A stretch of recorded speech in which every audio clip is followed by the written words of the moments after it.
అంటే ఇంత గొప్ప విజయాలు చూసిన జగన్మోహన్ రెడ్డి, ఇలాంటి పార్టీని 100గా నడిపారని మీరు చెప్పుకునే జగన్మోహన్ రెడ్డి, ఒకసారి ఓటమి, అది కూడా సరే 11 సీట్లు రావడానికి కారణాలు ఏంటన్న కొంచెం పక్కన పెట్టి, ఇది వచ్చిన తర్వాత దాన్ని యాక్సెప్ట్ చేయలేకనే ప్రతిపక్ష హోదా కావాలని చెప్పి ఒక రీజన్ పెట్టుకొని అసెంబ్లీకి వెళ్ళట్లేదు, లేదా ఈవీఎంలు ట్యాంపరింగ్ అని చెప్పేసి ఓటమిని అంగీకరించట్లేదు. మొన్న బ్యాలెట్లో జరిగితే కూడా దాని కూడా చెప్పిన మాట ఏంటంటే రిగ్గింగ్ చేశారు అని చెప్పి, ఇట్లా దాన్ని యాక్సెప్ట్ చేయలేని సిచ్యువేషన్కి వెళ్ళారు.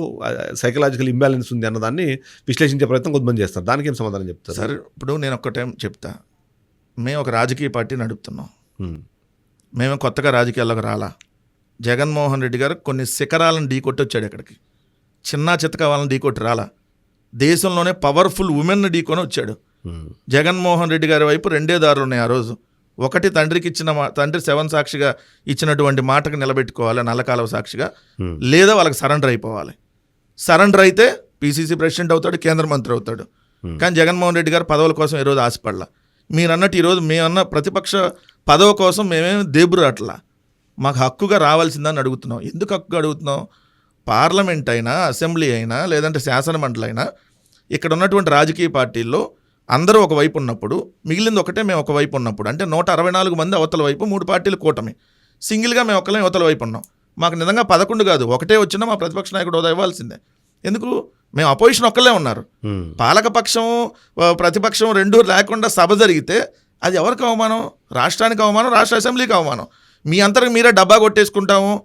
చంద్రబాబు నాయుడు వీరుడు, లోకేష్ శూరుడు, పవన్ కళ్యాణ్ ధీరుడు, ఈ పొగుడుకుంటాం మీరంటే దిద్దాని కదా అసెంబ్లీ.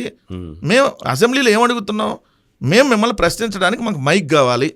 ఆ మైకు సాధారణ ఎమ్మెల్యేగా మీరు గుర్తిస్తాం అంటున్నారు. గుర్తిస్తే మాకు మైక్ 4 రోజులు కూడా రాదు.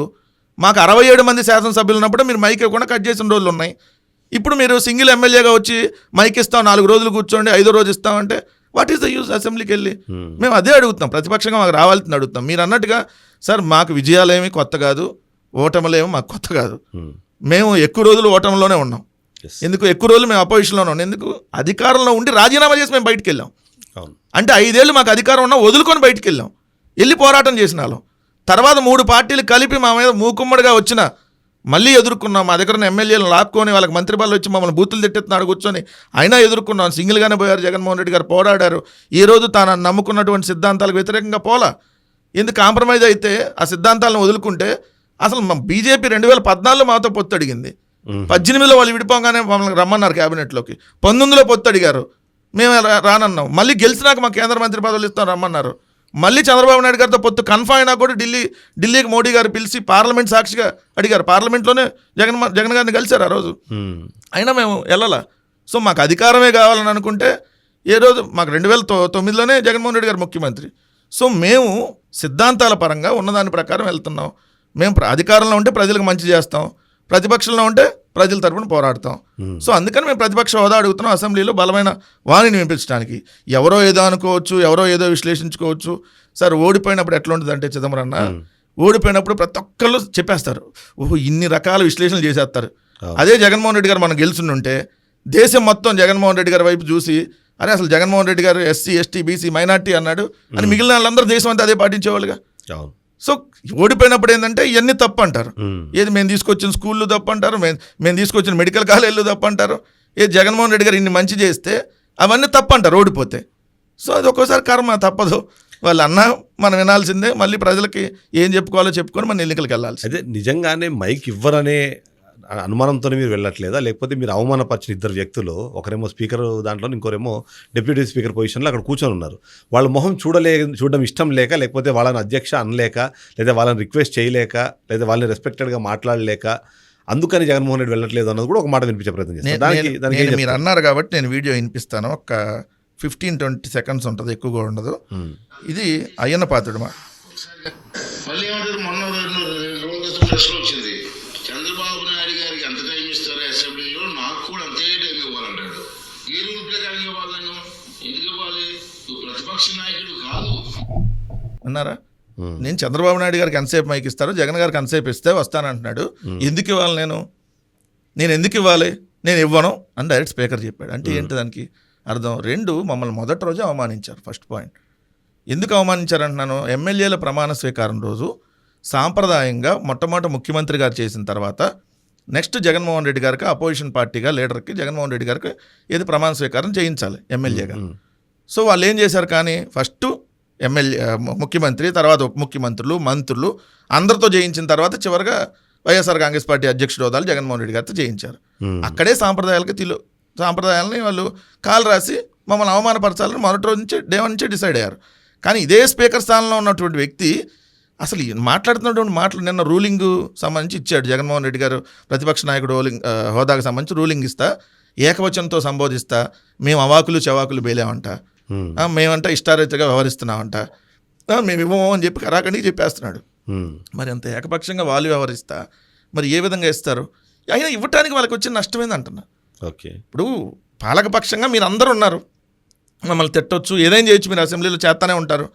మాకు మైక్ ఇచ్చే అవకాశం, సబ్జెక్ట్ డిస్కస్ చేద్దాం అంటున్నాం. మండలిలో ఎంత పద్ధతిగా జరుగుతుంది ఈరోజు మీరు చూడండి. శాసన మండలి సమావేశాలు ఎక్కువ మంది చూస్తున్నారా, శాసనసభ సమావేశాలు ఎక్కువ మండలి ఎక్కువ చూస్తున్నారు. మరి ఎందుకు? అందరూ ఎక్స్పెక్టేషన్ కూడా అదే, మండలిలో బొత్స గారు అక్కడ ఉండి అంత బాగా నడిపించగలిగినప్పుడు అలాంటిది డైరెక్ట్గా జగన్మోహన్ రెడ్డి అసెంబ్లీకి వస్తే వాళ్ళు చేస్తున్న ఆరోపణలు కానివ్వండి, లేకపోతే వాళ్ళు చేస్తున్న కమెంట్స్కి స్ట్రాంగ్గా రిప్లై ఇచ్చే అవకాశం ఉంది. అలా కాకుండా మీరు అన్నారు ఇంతకుముందు 25 పేజీల విషయాన్ని వివరణ ఇచ్చినా సరే అది ప్రెస్ మీట్ అయిపోయింది తప్ప ఆన్ రికార్డ్ వచ్చే అవకాశం లేదు. అవకాశం ఉన్నప్పుడు సరే మీరు అన్నట్టు సరే ఎంత టైం ఇస్తారంటే 11 మంది టైం ఈయన ఒక్కనే తీసుకోమని చెప్పండి, అలా అయినా కొద్దిగా ఎక్కువ టైం వస్తుంది కదా, అలా మాట్లాడమని చెప్పండి, తప్పేముంది అన్నది. 11 మందికి ఒకేసారి ఇప్పుడు ఇప్పుడు ఎట్లా ఉంటుందంటే సార్, ముఖ్యమంత్రి అపోజిషన్ లీడర్, ముఖ్యమంత్రి గారు ఎంతసేపు మాట్లాడితే దాంట్లో కనీసం సగం టైం అయినా అపోజిషన్ లీడర్కి ఇవ్వాలి. ఎమ్మెల్యేకి అయితే మీరు అన్నట్టు 1 minute కూడా రాదు కదా, అవును, లేదా 2 రోజులకో 3 రోజులకో 2 నిమిషాలు 3 నిమిషాలు వస్తుంది. దానివల్ల మీరు ఏముంటుంది, అసెంబ్లీలోకి వెళ్ళి మా వారిని వినిపించడానికి అవకాశం ఉంది. మీరు అన్నట్టు మండలిలో ఎందుకు ఉంది, మాకు బలం ఉంది కాబట్టి వాళ్ళు కాదనలేరు, చేయాల్సిందే. సో మండలిలో మా బలం ఉంది కాబట్టి ఈరోజు మాకు లీడర్ ఉంది కాబట్టి, ఆ లీడర్ హోదా అక్కడ ఉంది కాబట్టి మాకు అవకాశం ఇస్తున్నారు మైకు. అది కూడా వాళ్ళు లాగేసుకున్నారు అనుకోండి, అది కూడా ఉండదు కదా. సో మేము అడుగుతుంది ఏంటంటే హోదా అనేది మేము ప్రజల పక్షాన గొంతు వినిపించడానికి మాకు రావాల్సిన హక్కును అడుగుతున్నాం, హక్కుగా అడుగుతున్నాం. మీరేదో 10% ఉండాలి అవన్నీ రాంగ్, అది ఎక్కడ లేదు. ఎందుకంటే స్పీకర్ గారు నిన్న ఇచ్చిన రూలింగ్ లోనే రఘురామకృష్ణరాజు చెప్పారు కదా, రమ్మని చెప్పండి నేను ఇస్తాను టైం కావాలంటే. ఎవరు ఆయన పాత్రుడు కాకపోయినా అయ్యన్న పాత్రుడు రఘురామకృష్ణరాజు కలిసి పెట్టిన ప్రెస్ మీట్ నేను ఇప్పుడు వినిపించాము. నేను ఏదైతే ఇందాక అయ్యన్న పాత్రుడు మాటలు వినిపించినాడు, ఇద్దరు పక్కపక్కనే ఉండి వినిపించారు, పక్కపక్కనే కూర్చొని పెట్టినటువంటి ప్రెస్ మీట్. సో నేను ఒకటి క్లియర్గా అడుగుతున్నా, అసెంబ్లీలో అర్థవంతమైన చర్చ జరగాలని మీరు కోరుకుంటే, లేదు మీరు కానీ నిజంగా తప్పులు చేయట్లేదని చెప్పి మీ 164 మందిలో ఒక్కరికన్నా ఆత్మవిమర్శ చేసుకుంటే ఎందుకు రమ్మనండి, మేము మైక్ ఇస్తాము, అపోజిషన్ హోదా ఇస్తున్నాం మీకు, సో మైక్ ఇస్తామని చెప్పండి. మేము అపోజిషన్ హోదా మాకేదో క్యాబినెట్ ర్యాంక్ వచ్చిందని అడగట్లేదండి బాబు, ఎందుకంటే మేము అన్ని చూసొచ్చాం. మేము ఎంపీలు చూసొచ్చాం, ముఖ్యమంత్రి కొడుకుగా, ముఖ్యమంత్రిగా, అపోజిషన్ లీడర్గా అన్నీ చూసి వచ్చిన వాళ్ళం మేము. సో మేమేదో ఆ క్యాబినెట్ హోదా ఇప్పుడు ఏదో వస్తే మాకేదో ఇది వస్తుందని అడగట్లా, అవన్నీ చూసి వచ్చిన వాళ్ళం. సో మేము అడుగుతున్నాం, ప్రజల పక్షాన్ని గొంతు వినిపించడానికి అడుగుతున్నాం. వాళ్ళు ఇస్తే ఓకే, ఇవ్వకపోతే మీరు అన్నట్టు ప్రజాక్షేత్రంలో ప్రజల పక్షాన్ని వెళ్తాం. ఎందుకంటే మేము ఆల్రెడీ అంతకుముందు కూడా 2 ఏళ్ళు పాదయాత్రకు సంబంధించి ప్రజల్లోకి వెళ్ళి బలమైనటువంటి వారిని వినిపించాం. అప్పుడు కూడా మైక్ ఇవ్వాల, ఇలానే కట్ చేశారు. మా దగ్గర కూర్చుంటే ఉన్నటువంటి ఎమ్మెల్యేలని అటు తీసుకొని మంత్రులు ఇచ్చి మమ్మల్ని తిట్టించి ఈ రకరకాలు చేశారు. సో ఏం వెళ్ళాం, ప్రజల్లోకి వెళ్ళాం. సో ఇప్పుడు కూడా కొంత టైం ఉంది, ఎన్నికలు ఏడాది కూడా కాలేదు కదా. సో ఖచ్చితంగా ప్రజాక్షేత్రంలో పరిస్థితి ఉందంటారు. ఎందుకంటే చాలా మంది నాయకులు జగన్మోహన్ రెడ్డిని వదిలేసి వెళ్ళిపోతున్నారు, వైఎస్ఆర్సీపీని వదిలేసి వెళ్ళిపోతున్నారు నాయకులు ముఖ్యంగా. సరే కార్యకర్తలు ఉన్నారు అంటే డైరెక్ట్గా జగన్మోహన్ రెడ్డి ఒప్పుకుంటున్నారు, గత 5 సంవత్సరాలు నేను అధికారం ఉన్నప్పుడు కార్యకర్తలు పెద్దగా పట్టించుకోలేదు, అట్లీస్ట్ ఇప్పుడైనా 2.0లో నేను వాళ్ళకు సముచిత స్థానం ఇస్తానని చెప్పేసి అప్పుడు పట్టించుకోలేదన్నది అడ్మిట్ చేస్తున్నారు. ఇది నడిపించాల్సిన నాయకులందరూ పార్టీని వదిలి వెళ్ళిపోతున్నప్పుడు రేపు నిజంగా మీరు పాదయాత్రకు వెళ్ళినా లేకపోతే ఇంకో దానికి వెళ్ళినా ఆ తరహా రెస్పాన్స్ కానివ్వండి, రియాక్షన్స్ కానీ వచ్చే అవకాశం ఉందనుకుంటున్నారా మీరు? మీరు వెళ్ళిపోయిన నాయకుల గురించి చెప్పారు, జాయిన్ అవుతున్న నాయకుల గురించి మొన్న మధ్య మాజీ మంత్రి పిసిసి అధ్యక్షుడిగా చేసిన శైలజ లాంటి సీనియర్ లీడర్ వచ్చి జాయిన్ అయ్యాడు. మరికొంతమంది ఉన్నారు జాయిన్ అయ్యేవాళ్ళు, ఇంకొంతమంది గ్రామీణ స్థాయిలో జాయిన్ అవుతున్న వాళ్ళు ఉన్నారు. మా దగ్గర నుంచి లాక్కున్నటువంటి కార్పొరేటర్ల కౌన్సిల్ కొంతమంది మళ్ళీ వెనక్కి వచ్చినటువంటి సందర్భాలు కూడా ఉన్నాయి. సో దాన్ని నాయకులు వెళ్ళిపోయారని అంటున్నారు, కానీ వచ్చినటువంటి నాయకులను కూడా మనం చెప్పాలి కదా. ఏ పార్టీలో అయినా అధికారంలో ఉన్నప్పుడు ఏదైతే కొంతమంది నాయకులు వచ్చి జాయిన్ అవుతూ ఉంటారో, అధికారం కోల్పోయినప్పుడు ఉన్న నాయకులు వెళ్ళిపోవడం జరిగింది. ఇది కామన్ థింగ్, ఇది ఏ స్టేట్లో అయినా ఎక్కడైనా జరిగేది. బట్ వైఎస్ఆర్ కాంగ్రెస్ పార్టీకి సింగిల్గా పోటీ చేస్తే 40% స్టాండర్డ్ ఓట్ బ్యాంక్ ఉంది కదా, ఏ రోజు దీనికంటే తగ్గదు కదా.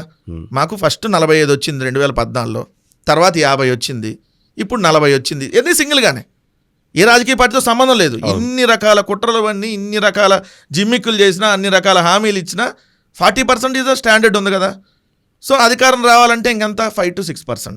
అవును. 46% సింగిల్గా వస్తే అధికారంలోకి వచ్చేసింది కదా రాజకీయ పార్టీ. ఉమ్.